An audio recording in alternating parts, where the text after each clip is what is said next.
అక్కడ ఒక కండిషన్, ఒక బ్లెస్సింగ్ రెండు కనపడతాయి. భూమి మీద నీ మార్గం తెలియబడాలంటే, అన్ని జనులలో నీ రక్షణ కనబడాలంటే, తెలియబడాలంటే మా మీద నువ్వు ముఖకాంతి ప్రకాశింపచేయాలి. మమ్మల్ని కరుణించి మమ్మల్ని దీవించాలి. ఆ దీవెనలో నుండి మా దీవెనలో నుండి జనులకు నీ మార్గం కనబడుతుంది, జనులకు నీ రక్షణ తెలియబడుతుంది, తెలుస్తుంది. Praise the lord.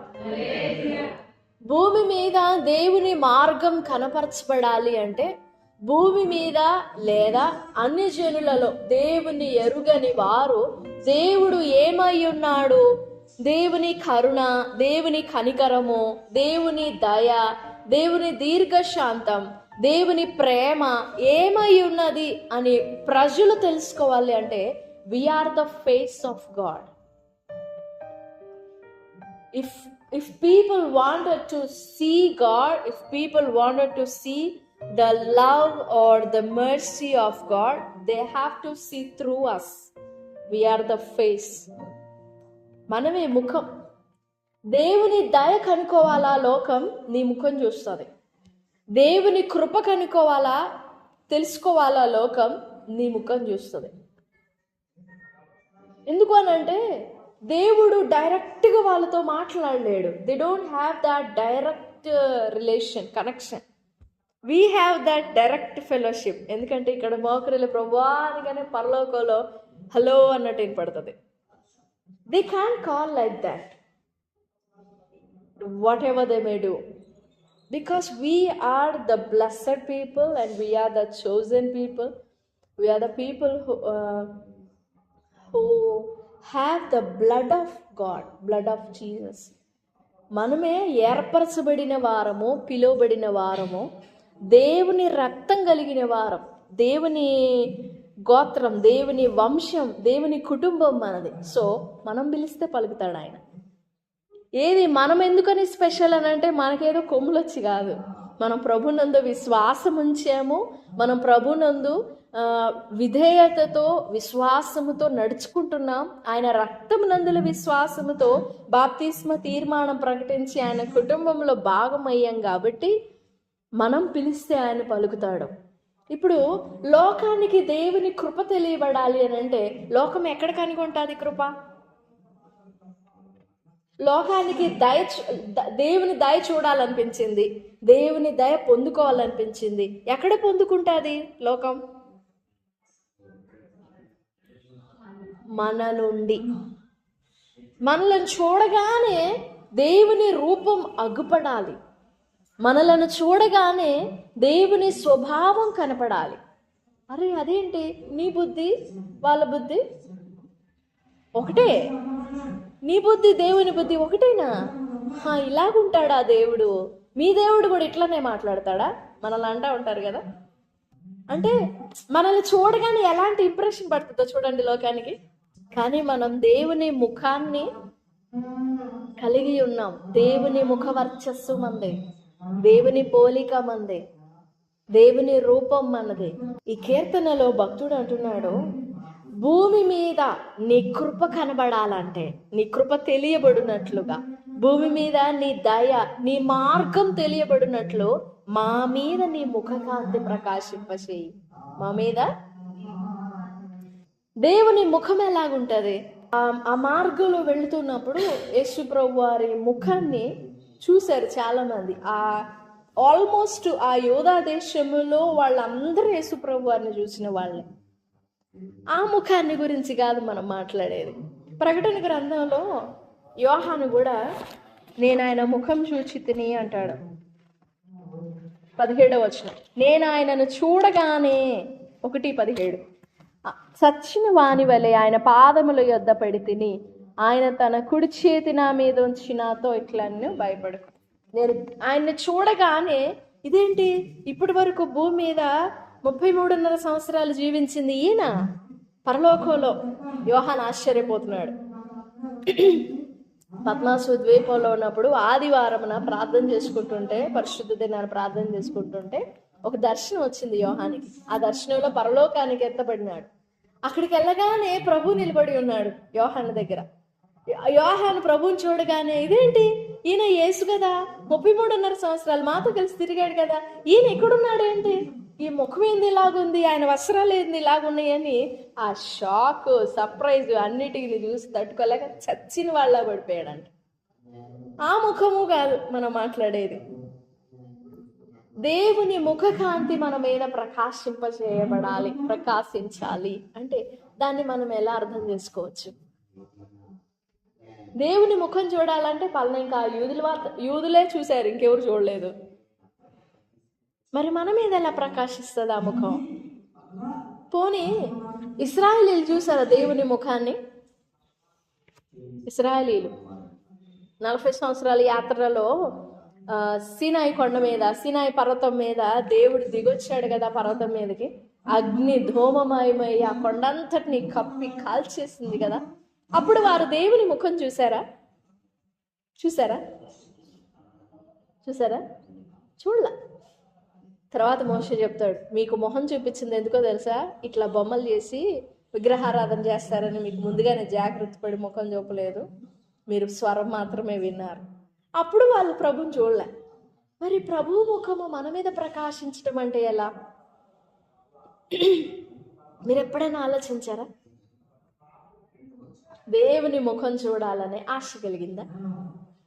మోషే అడిగాడు, నీ మహిమ నాకు చూపించు అని అడిగాడు, నీ ముఖం నాకు చూపించని అడిగాడా? నీ మహిమ నాకు చూపించు అని అడిగాడు. మరి ఇక్కడ కీర్తనకారుడేమో నీ ముఖ కాంతి మా మీద ప్రకాశింపచేయి అంటున్నాడు.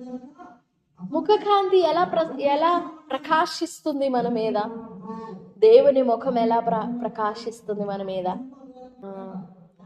ఆ భావానికి, ఆ ముఖకాంతి అనే మాటకు అర్థం ఏంటంటే, తండ్రి పిల్లవాడు, తండ్రి తన కొడుకుకి మధ్య ఉన్న సంబంధాన్ని ఆ వచనం వ్యక్తపరుస్తుంది. ఏంటంటే, తండ్రి తన కొడుకుని భుజాల మీద వేసుకుని లోకమంతటిని చూపించినప్పుడు కుమారుడు లోకాన్ని చూడలేడు. చిన్నపిల్లల్ని మనం భుజం మీద వేసుకొని చుట్టూ చూపించినప్పుడు వాళ్ళకి ఏమేమి కనపడతాయి? పర్వతాలు కనపడతాయా? కొండలు కనపడతాయా? చెట్లు కనపడతాయా? జంతువులు కనపడతాయా? ఏమి కనపడదు. దగ్గరున్న తండ్రి ముఖం మాత్రమే కనపడుతుంది.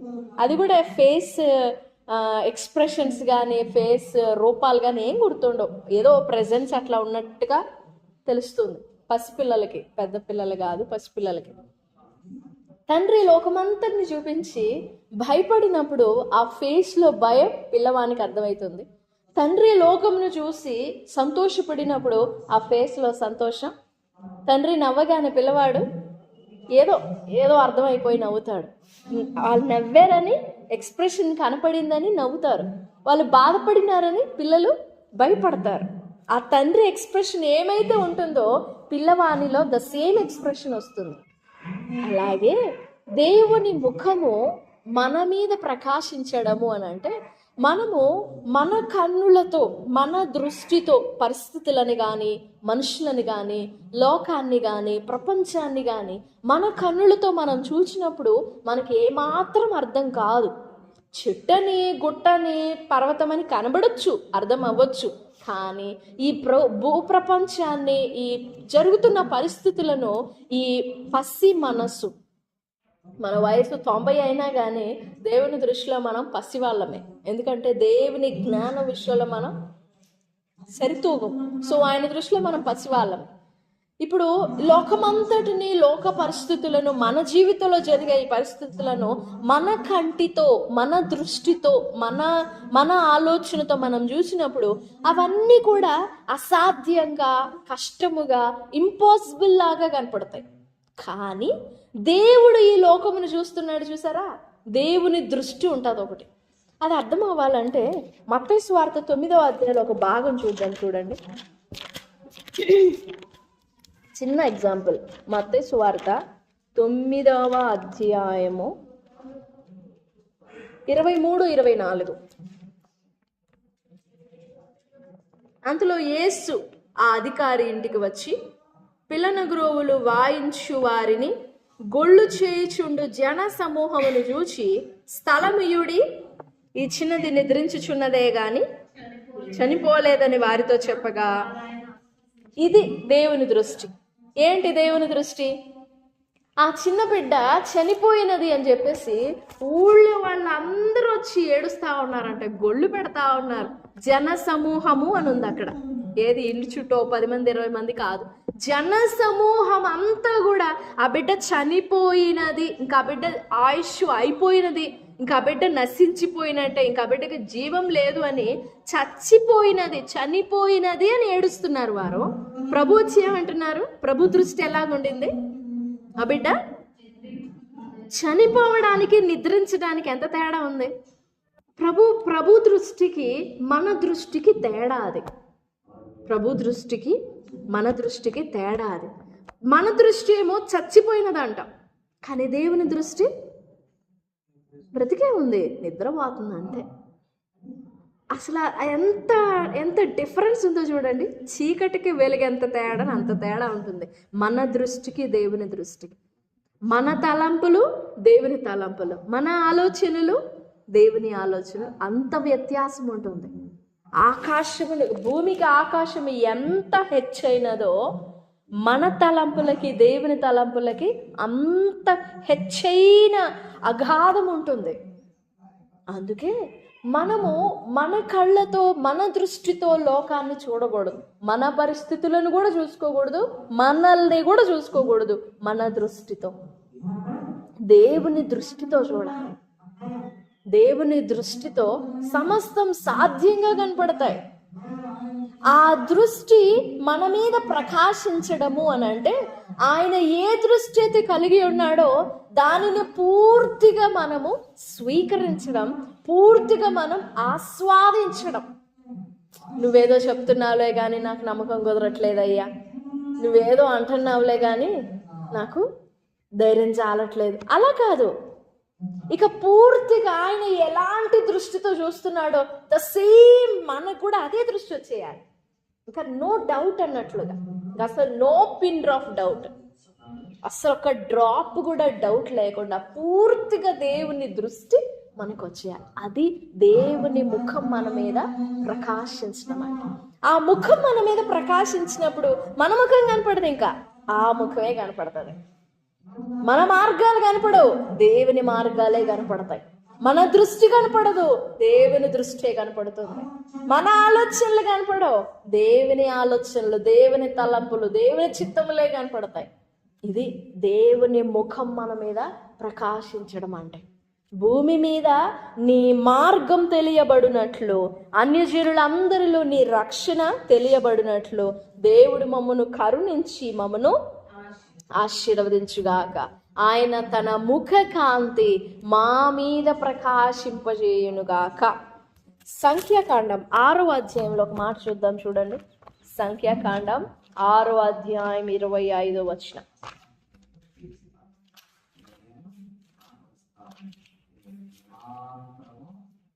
6:24-25. యెహోవా నిన్ను ఆశీర్వదించి నిన్ను కాపాడునుగాక, సన్నిధిని ప్రకాశింపజేసి యెహోవా నీ మీద తన సన్నిధి కాంతి ఉదయింపచేసి నీకు సమాధానం. ఇది ఇశ్రాయేలీయులకు దేవుడిచ్చిన ఒక బెల్ట్ అన్నమాట, ఒక ప్రామిస్ బెల్ట్ అన్నమాట. ఇది ఇశ్రాయేలీయులను ఒకరినొకరు చూసుకున్నప్పుడు ఈ మాట చెప్పుకుంటారు. మనం వందనాలు అని చెప్తాం కదా, వందనాలు బాగున్నారా, వందనాలు ప్రైజ్ ద లార్డ్ అంటే దేవుని స్తుతించండి అని. యూదులు ఈ మాట చెప్పుకుంటారు, నీ మీద దేవుడు తన సన్నిధి కాంతి ప్రకాశింపజేసి నిన్ను కరుణించుగాక. ఎంత చక్కగా ఉంటుంది అది. ఒకరితో ఒకరికి చెప్పుకుంటే ఎంత బాగుంటుందో. నీ మీద తన సన్నిధి కాంతి ప్రకాశింపజేసి నిన్ను దీవించుగాక, నిన్ను ఆశీర్వదించుగాక, నిన్ను కరుణించుగాక. మనలో నుండి దేవుని ముఖము ఇతరులకు ప్రకాశించాలి. అలాంటి అనుభవంలోనికి ప్రభు మనల్ని నడిపించాలని వేడుకుందాం. దేవా, నీ సన్నిధి కాంతి నా మీద ప్రకాశింపచే, నీ ముఖ కాంతి నా మీద ప్రకాశింపచే. నా ద్వారా నా ముఖం చూడగానే నీ మార్గం ప్రజలకు కనపడాలి. ఓకే, ఇలాగుంటుందా దేవుని మార్గం అంటే? ఓకే, ఇలాగుంటుందా దేవుని దయ అంటే? ఇలాగుంటుందా పరిశుద్ధత అంటే? ఏంటి మరి ఇంత పరిశుద్ధంగా నడవాలా మీరు? దేవుడు చెప్పాడా? ఇంత ఖచ్చితంగా నడవాలా మీరు? ఎస్, దేవుడు అలానే ఉన్నాడు, మేము అలానే నడుస్తాం. భూమి మీద దేవుని దయ కనపడాలంటే మన ద్వారా కనపడాలి. There is no source. ఇంకా నా ద్వారానే తప్ప ఎవడనో తండ్రిని చూడలేడు అన్నారు. ఎవరు ఆ మాట నింది? ఎవరి ద్వారా తప్ప? ఇప్పుడు మనం చెప్పొచ్చు, నా ద్వారా తప్ప నువ్వు యేసుప్రభుని ఎరగలేవు. యేసుప్రభు అన్నారు, నా ద్వారా తప్ప ఎవడును తండ్రిని చూడలేడు. ఇప్పుడు నా ద్వారా తప్ప నువ్వు అంటే మనం గర్వపడటం కాదు, కానీ మనకి ఇవ్వబడిన అద్భుతమైన బాధ్యత అది, మనకి ఇవ్వబడిన అధికారం అది. ఎందుకంటే పరలోకపు తాళపు చెవులు, పాతాళపు తాళపు చెవులు ఎవరి దగ్గర ఉన్నాయి? పాతాళం మూయడం నీ వంతే, నీ బాధ్యతే. పాతాళం తెరవటం కూడా సరే, మంచిదే. మన ద్వారా లోకానికి దేవుని కరుణ తెలియాలి, దేవుని కనికరం తెలియాలి, దేవుని మహిమ తెలియాలి, దేవుని దీవెన, దేవుని ఆశీర్వాదం తెలియపరచబడాలి. నన్ను అలాంటి ముఖముగా చెయ్యయ్యా, నన్ను అలాంటి పత్రికగా చేయి, నన్ను అలాంటి ఫేస్గా చేయి. మన ముఖం దేవుని ప్రసన్నతని చూపించాలి, మన ముఖం దేవుని సన్నిధిని ప్రకాశించాలి.